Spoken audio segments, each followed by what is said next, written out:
By Dr. Ali Kadri. Global Research, May 30, 2018. Theme: Global Economy, History, US-NATO War Agenda. War is not an anomaly, nor an exception to the rule. It has always been with us and it might always be. Militarism and its practice in war are subcategories of waste, the harmful things we produce such as pollution and bombs, and domains of accumulation themselves. They are also prerequisites for the expansion of capital and its market economy. Much is done to portray war as an inherent attribute of human fallibility or an unintended consequence. However, mainstream concepts associated with the promotion of the market economy are weapons of the ruling class. They are all laced with poison. The facts are such that we have never been without wars.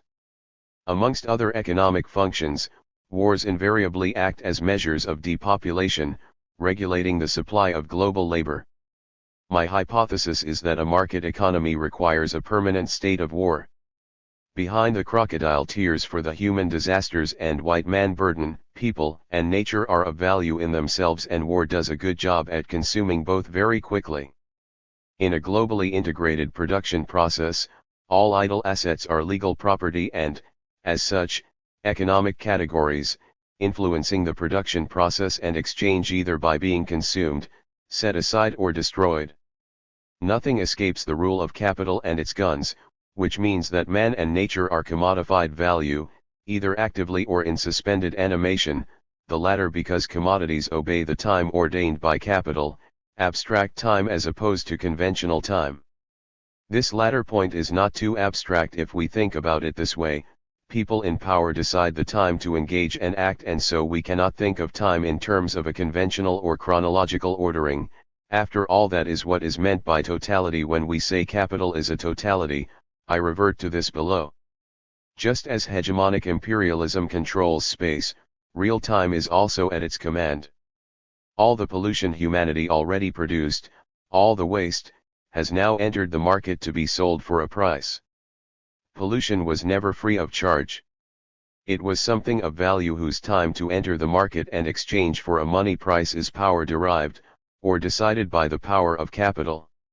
To put things differently, to say that the nature and people that white colonists encountered abroad and exterminated had no value because they did not yet exchange for a price, implies that the wars and genocides were not a market that fetched a price for the skins of natives.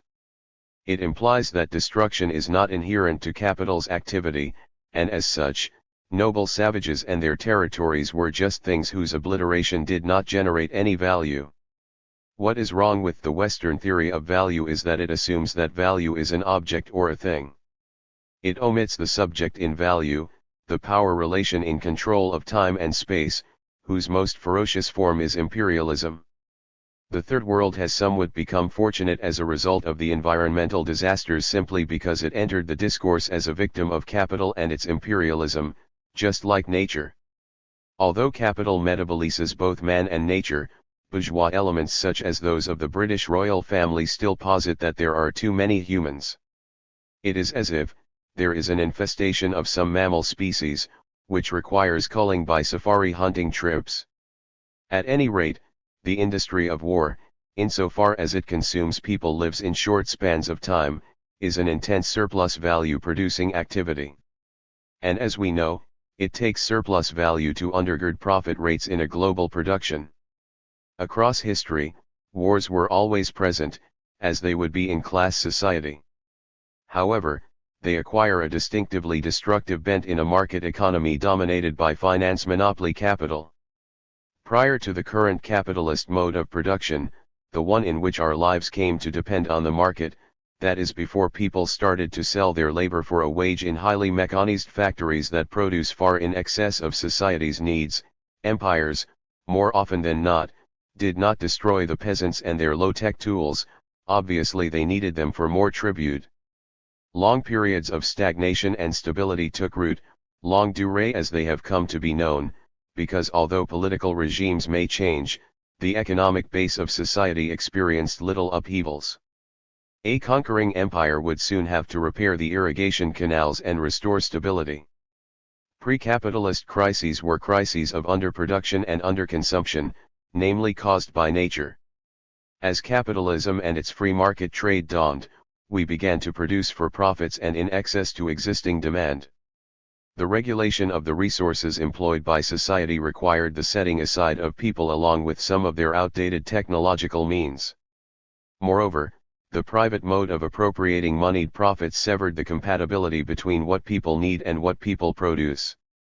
We produced many things we did not need, or we literally produced waste and things that harm us. Waste, militarism, and wars are foremost examples of what people do not need, yet society continues to produce. They are said to be alienated processes. Although wars have always been with us, they are not the same in terms of their specific historical reasons, their forms are not the same, and the way they are conducted is no longer the same. To be scientific is to go beyond the unchangeable Platonic forms, the trans-historical or that which is true and the same across history. The word war itself may be the same, but its content and determinations are different as time and conditions change. Yes, empires still seek tribute and imperial rents, but one must look further into the shifting content of war under capitalism and its market economy. It is for instance complacent to say that ancient empires fought for power whenever a new empire rose, and so the US and rising China will also engage in war. The condition then are not the conditions now. Organized capital requires bigger markets, but also cheaper labor and environmental costs. At first, we see that wars in market economies become regulators of production, which reduce the number of laborers or force more people to become refugees and hence reduce the wage bill. They also pillage nature, the depleted uranium in Fallujah still maims newborns. Just as important, wars are fields of production themselves. Us imperialists spending on wars is the sort of investment that does not infringe on the market of the private sector. Defense, or more appropriately, offense, is not an area the private sector has taken up yet, whereas health and education are areas it would like to see privatized. War spending and effort absorb excess profits, the economic surplus of which there are huge piles in the monopoly age, that would otherwise not generate much in returns or fuel demand and other crises. As I have said, imperialist wars have been with us for long, but most recently one need only look at what has occurred in Yemen, Libya, Syria, Afghanistan, and Iraq to discover the new shape and objectives of war. One observes that countries attempting to control their own resources or assert their sovereignty are liable to fragmentation or to the destruction of their states. These new wars are blatant encroachment wars by which imperialism buttresses its own power standing as it destroys and takes control of the country as it tears it apart. It is almost a return to the colonial age but without the modicum of responsibility colonists assumed for the conquered population. At any rate, in times of crisis, militarism and war spending are all the more necessary to take the market out of its slump. In a way, war is awful, but it does wonders for the macroeconomy, and it is the macroeconomy that matters. Tangentially, the case of the war in Syria is of particular interest since the presence of so many superpowers there may augur bigger future wars. The latest American bombing of Syria in April 2018 could have been a major catastrophe had Russian forces been hit. We are living in an age where a human mistake can precipitate a nuclear winter. Although remote, it remains a serious specter that haunts us. The last and this century are particularly significant in terms of the degree, frequency, and intensity of wars. Imperialist wars and austerity reduce the population of the planet. They cut short population growth way below its historically determined potential, humans die prematurely. As you read this, there are many wars ongoing, there are many human deaths related to poverty, and many species on the planet are perishing. Around 30,000 people daily succumb to hunger and related causes. Not long ago, the human rights rapporteur on the right to food had said that one child perishes every 4 or 5 seconds from hunger and other preventable diseases. These are man-made disasters, which essentially means class-made, because classes are the state of social being for people. Unfortunately, we have come to learn of wars and to cohabitate with them and, oddly enough, accept them as normal. As a society that lives by the proxy of the spectacle, as per Guy Debord, we reject the gruesome shows of ISIS, yet we seem to be oblivious to the much bigger crimes committed by the Western-suited people in charge of the planet. So long as their crimes are not conveyed to us as a spectacular show, they are out of sight, out of mind. To paraphrase the astute activist Roger Waters, we have become comfortably numb. There is a historically specific reason for the wars, as I said, and our desensitization to them. We were born into a world whose ideas and institutions remake these disasters on daily basis.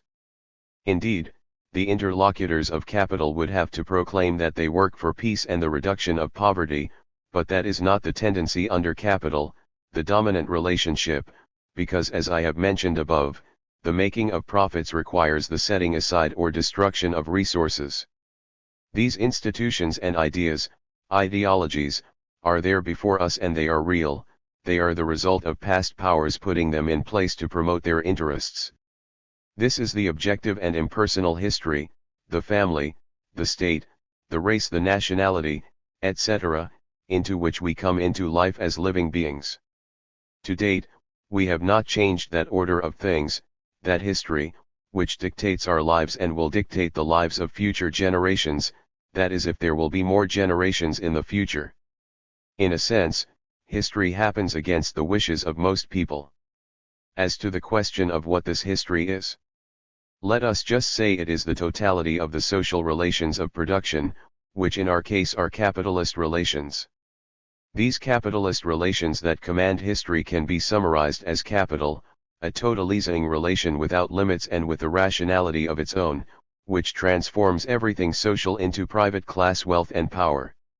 It basically rips apart the peasant from his tools or means of production, just as it erects barriers between use and exchange value or between the social and the private. It does so mostly by means of violence.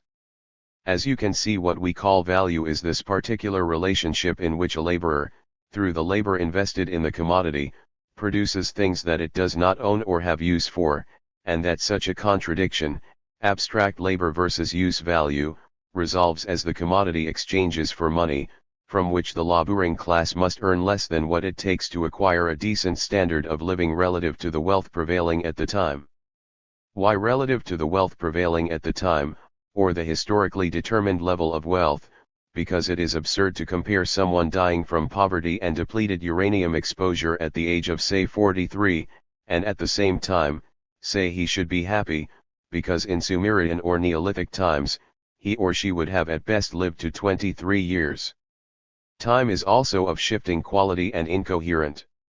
Value is a subject-to-object relationship, it is the commodity, object, and the people organized in social relationships to produce it, subject. This value associated with the market phenomenon only arose as our lives became dependent on the market economy under capitalism. True, markets always existed, but never to the point where all of social life depended on them. We all sell our labor on the market for a wage. Again, one should not be formal or Platonic with historical concepts. Things or markets have the same name, but they are different in content as time and their underlying conditions change. Prior to capitalism, failures in the markets for long-distance trade in luxury goods, which were puny, did not cause unemployment and misery on a large scale, as do market failures today. Markets have come to represent the social foundation of our existence, and questions of degree matter for scientific investigations. Nearly all commodities are destined for exchange under capitalism. Let us follow the classical Marxist line and propose that in these commodities there is some useful side that serves social ends, the apples and oranges, and an exchange side that serves private ends, the money profits for which they are sold. Although of late, nearly all commodities can be said to be underlaid with an environmentally deleterious content, which is in addition to the fact that commodities contain the child or slave-like labor and the blood of wars, their negative waste side trumps the goodness in them. However, for the sake of argument, we say in the commodity as it exists subjectively, outside of us, the private, exchange value, is set against the social, use value, and they repulse each other. We are in a world where the commodity we created is at war with itself in order to expand in money form as it sells on the market. All the commodities we create constitute our wealth. The owners of commodities create the conditions for the expansion of the market for commodities, and always by means of war. They shape both the conditions for production on the cheap and sale on the dear. Through commodity fetishism, or as commodities exchange for each other, driven by their own internal contradiction, these things lay down the conditions for their own expansion, and always through violence. Not the profiteers, it is these things, the commodities we created, which order us to go to wars. And this is different from any other time prior to capitalism. Commodities are not so useful anymore. Not only bombs, even apples and oranges pollute and poison us. Still, the war outside the commodity has become a magnification of the contradiction of the value relationship within the commodity, that is, so long as the product of labor and its usefulness are forcefully alienated from the direct producer and mediated by exchange, we will experience war. At this historical juncture, instead of just going to war for apples and oranges, we war for waste products. We go to war for the sake of war. This is an immensely powerful state of alienation. Such is the power of the commodity form and commodity fetishism. Violence emanates from the very heart of the commodity under capitalism, a condition given its dues in the work of Frantz Fanon. For now, capital is an uncontrollable social relation, it is a process of being as a whole, and the social map by which the whole reproduces itself is the simultaneous act of wealth creation and destruction.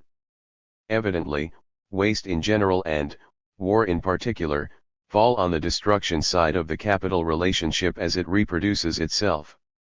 Put anecdotally in a personal-like structure, for rich people to get richer they must make wars, not only because wars make them money, but because wars make things cheap and puts them in control to continue to make money.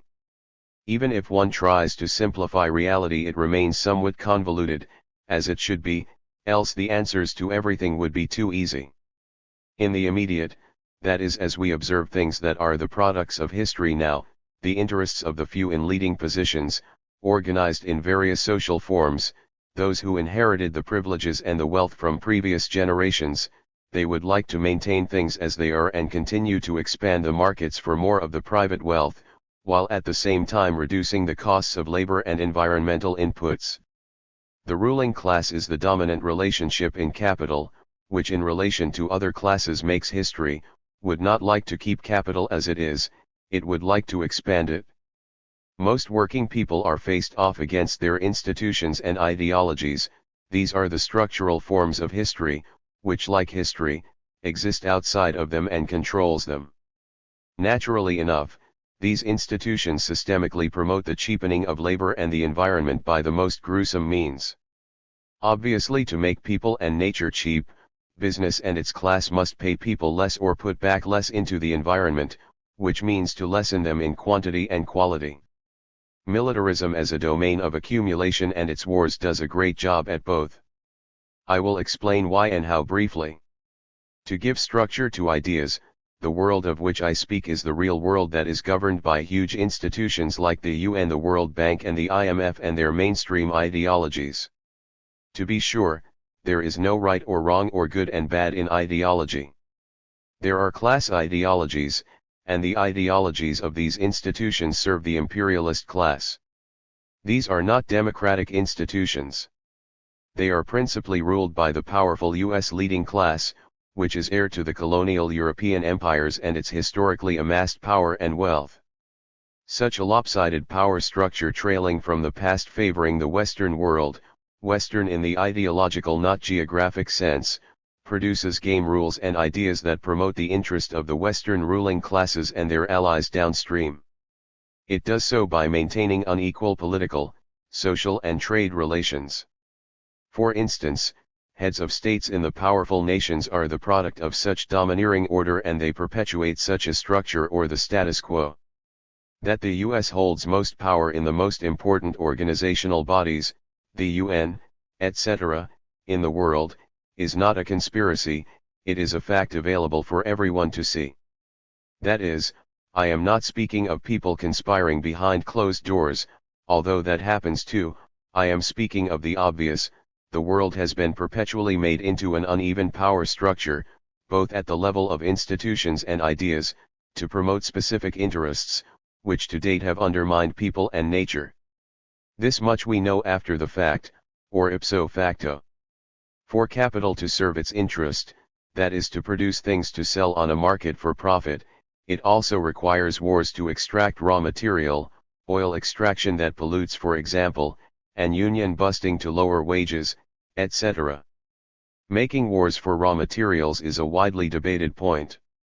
However, such an imperialist system also has to beautify the ugly reality and to concomitantly initiate ideas that convince even the people that are suffering that this is the best world of all the possible worlds. It cannot just say, we are going to kill the Arabs for their oil. For capital, this is the role of ideological production, which is just as important as commodity production. Capital produces the commodity and, through its schools, temples, and media bombardment, etc., it also produces the human being who is submissively adequate for the uncritical consumption of that commodity. Capital, that is the beneficial ruling class, would like us to believe that there is no alternative to the system. To this very notion, that there is not alternative, the late professor of logic Istvan Mazaros used to say that he would fail a student who says that there are no alternatives to an existing reality. Yet the catchphrase "there is no alternative," Tina, and the market economy, capitalism, is progressive still dominate the airwaves. Do not ask me how people can be so ignorant, so as to hear Margaret Thatcher repeat Tina so often.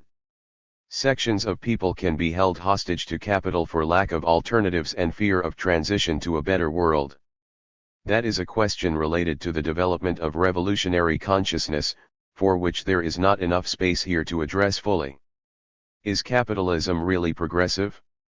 To inculcate such untruthiness, i.e. progressive capitalism, there are so many academic and media apparatuses remaking the language to fit the objectives of history and those of its people in charge.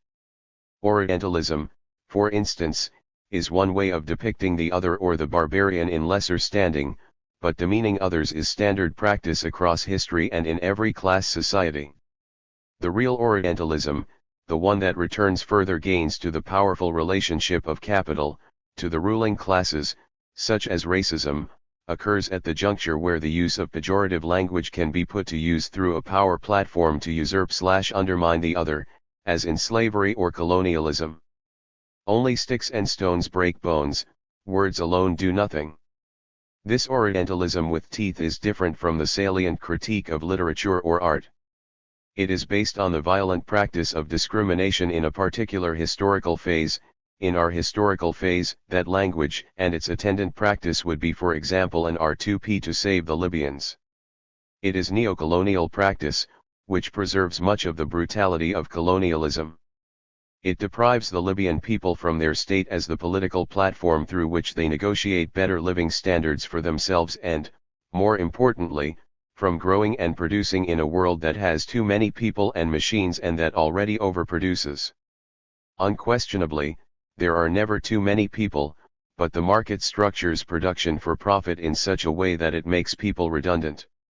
It replaces living labor with machines or literally dead labor. That is why only under capitalism, the forcibly unemployed have a right to benefits as opposed to charity.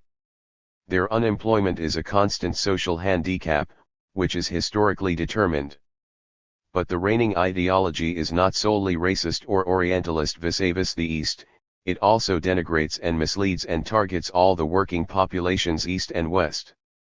The concepts produced by mainstream social science to convince people of the grandeur of the market economy is quite an insult to people's intelligence and, I think it is a form of class-to-class racism irrespective of color or ethnic boundaries. There is also a sort of Occidentalism if you like.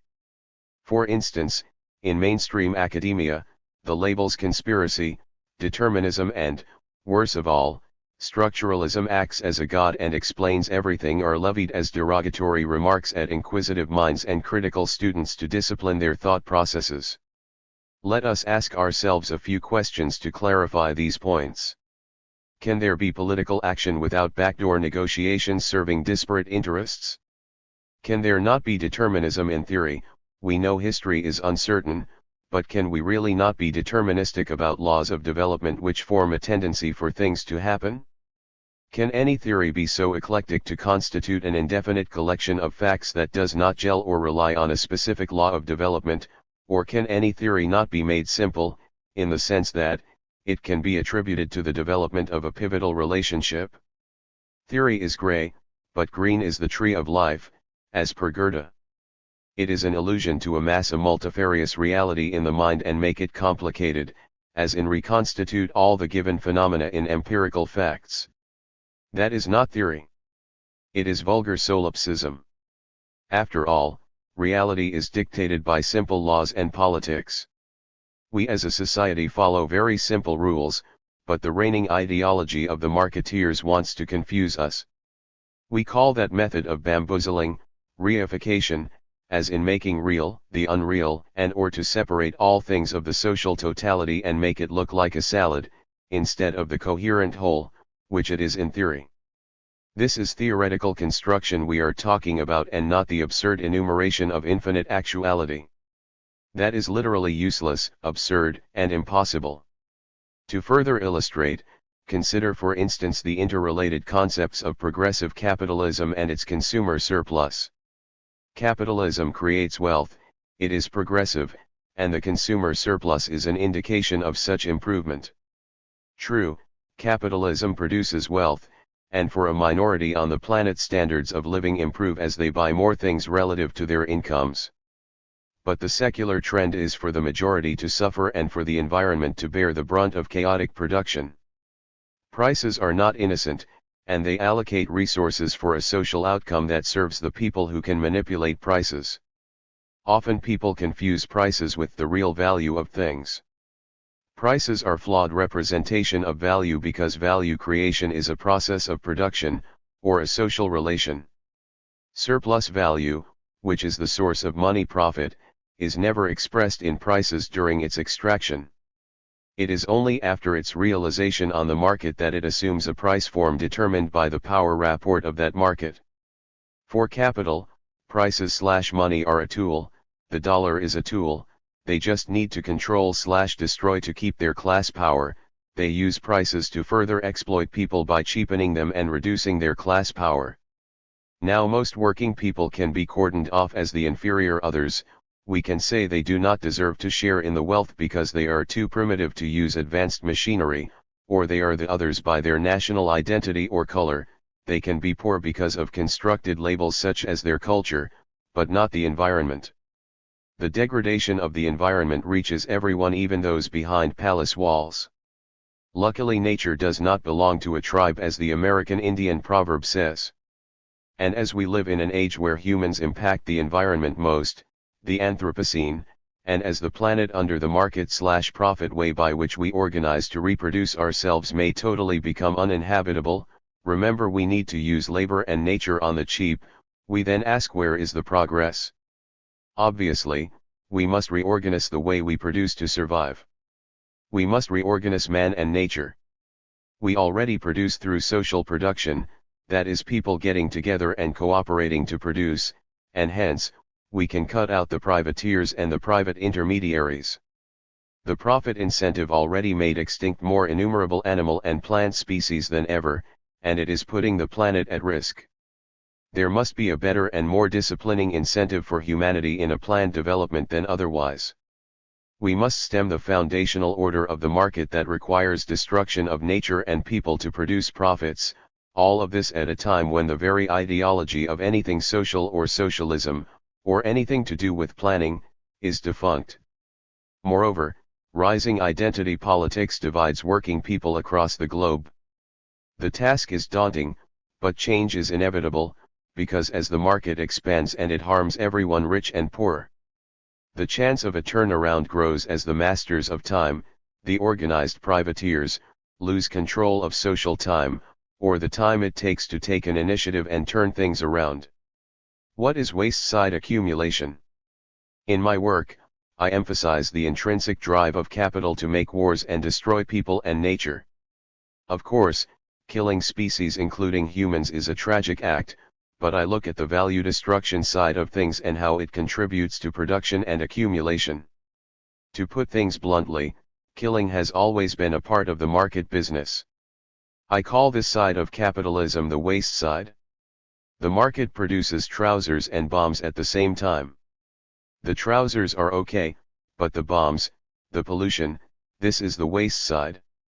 I think the production of waste has been instituted in forms of organization and introjected in thought for so long, such that we fail to see it as part of the system. Just like apples and oranges, bombs are also commodities produced and alienated from the laborers who produce them. Just like apple and oranges, they acquire a price determined by the power of monopolists, and as such their exchange price and their money forms, as opposed to what we really need as a society, comes to dictate how we live. What I have added here is that I have just included waste products under what is known as commodity fetishism in political economy. The price or money form of the commodities we produce becomes a weapon against ordinary people, that is, they get less and less in wages in order to leave a higher profit margin. It is important to think in holistic terms here. As the products of labor require inputs from all the world, the wages become the wages of all the world's working people differentially distributed amongst them by the way they construct their own identity or skill differences. The global wage share of total income rises with internationalist solidarity and vice versa. The value, the labor, that society invests in a commodity is like nature, it does not have a tribe. In a sense, the global business class wins by driving working people apart. So, when one wants to identify capital, instead of pointing out the many rich people who own so much of the global wealth, a real barometer/reflection of the strength of the capitalist class, is how badly working people are divided against each other. The business class can still pay a certain section of working people higher wages, but overall if it destroys or drives hungry many others, it pays less in wages and keeps more for profits.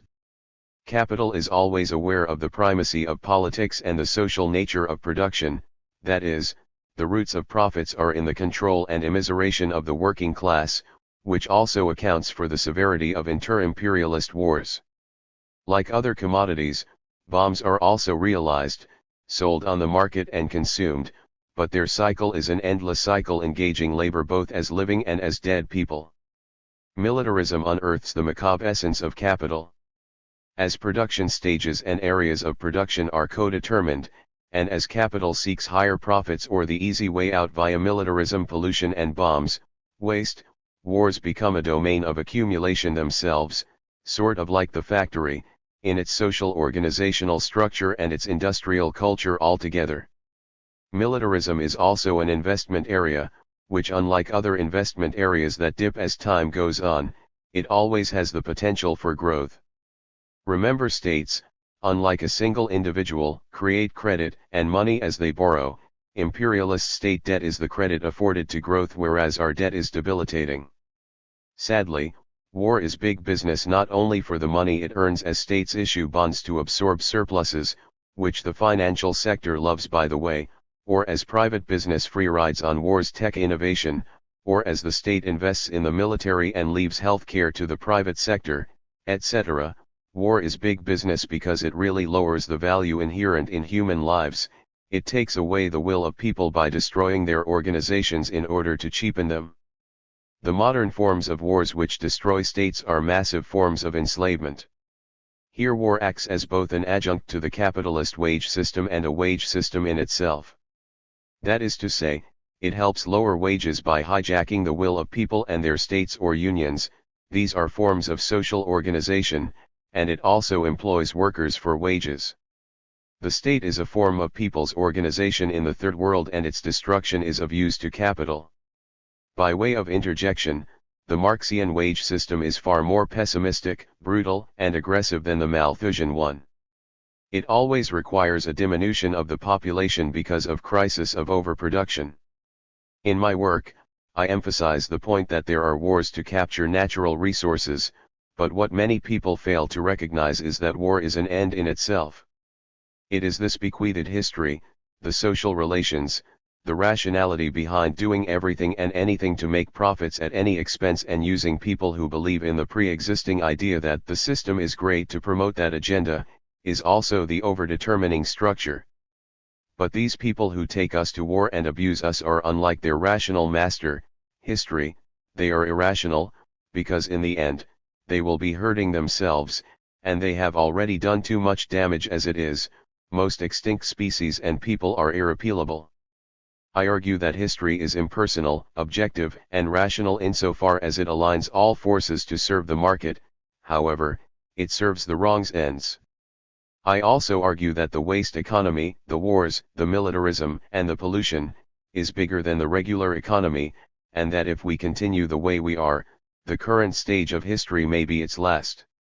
Evidently, to change the social relations, the classes at the helm of history, working people should, as it always has been, take command of history, foremost, the state. Why is war more important than trade sometimes? Let us just take Iraq's war. Iraq was willing to negotiate, and it would have continued to sell its oil in the dollar, yet it was invaded, and the costs of its war were around 6 trillion in some estimates differ. But, these same costs were at the same time the investments in militarism, the credit earned by the financial sector and, in terms of money expansion, these trillions go around to create more credit and induce more investment. In short, the money costs of war were also multiple gains to the financial and military-industrial sector, the financial first as it gains most. What were the other gains? Iraq as an opponent semi-sovereign state was destroyed, reasserting the US lead position in the region and globally, and millions of Iraqis died or migrated, pressuring downwards the global wage. Moreover, the US working class is submissively paying for a war that supposedly saved their way of life, and what a way that is.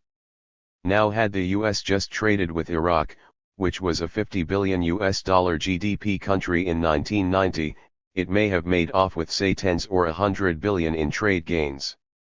So, without going into details, the trillion gains of war are tremendous in comparison to trading in Iraqi dates and oil. In fact, it is the war that forces oil everywhere to be traded in dollars, and for all the excess dollars to support US debt expansion. This is the new form of tribute or imperial rent. The same applies to Syria. Why would the US be interested in a few billion-dollar trade with a country whose GDP was around $40 billion in 2007, when the pretext for the war in Syria drives a huge militaristic adventure which will be financed by taxpayers to the benefit of the financial sector? One can hardly see a Western academic that does not demonize Assad to save Syria, just as happened with Iraq and Libya. There is no limit to the amount of cash that the US will spend on its war effort in Syria, including bribes to journalists and academics, which are also war effort. In macroeconomics, the capitalist class controls the state and earns what it spends and what the state spends to expand its business, especially militarism. To reiterate, these are war costs only to the working people, but are war gains for the financial class. It is the class as opposed to the fictional national divide that captures the flows of value. Come to think of it, all of political Islam has been bred by colonialism and later imperialism. Today the US fights alongside Al-Qaeda in Syria. What would it mean to Syrian women if a Salafist group assumes the reins of power in Syria? In Iraq, for instance, some reports about the rights of women after the American occupation and the rise of the mullahs rank it below Saudi Arabia. What sort of Western liberalism supports American aggression in order to put obscurantists in power? One way to answer this question, and possibly the only way, is that liberals derive their consciousness partly from the imperial rents and privileges associated with imperialist wars. Asterisk. Professor Ali Kadri teaches at the National University of Singapore, News. He was previously a visiting fellow at the Centre for Human Rights, London School of Economics. He is the author of the Cordon Sanitaire, a single law governing development in East Asia and the Arab world, Palgrave, 2017. He is a research associate of the Center for Research on Globalization, CRG.